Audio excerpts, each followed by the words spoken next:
Magandang araw sa inyong lahat. Ako nga po pala si Ahmad K. Abdul at narito po ako upang pag-usapan natin ang advokasya na tungkol sa pagkakapantay-pantay. So bakit nga ba natin ito kailangan pag-usapan? Dahil itong nakaraang araw, ang daming mga kabataan ang binubuli at ang daming mga kabataan na nagre-rebelde dahil sila ay binubuli.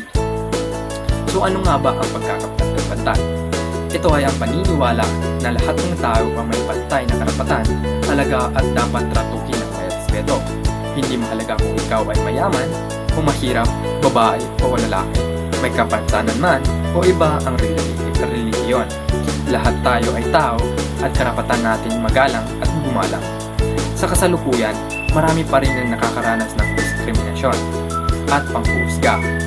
May mga taong binubuli dahil sa kanilang itsura, pinagmulan at kakayahan.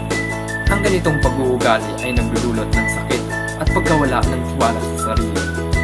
Bilang mga kabataan, malaki ang ating maitutulong upang mabawasan ito.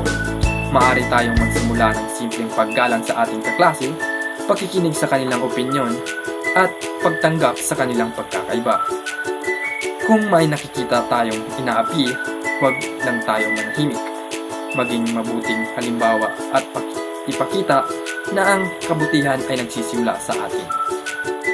Mahalaga rin ang tamang paggamit ng social media sa halip na magbahagi ng masakit na salita o maling impormasyon.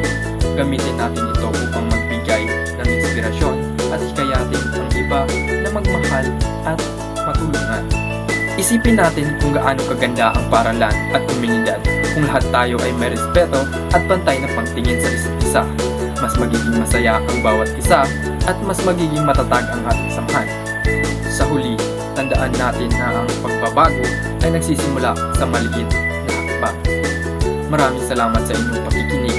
Tandaan, pantay ang karapatan, pantay ang pagtingin. Yun lang po at maraming salamat. What up?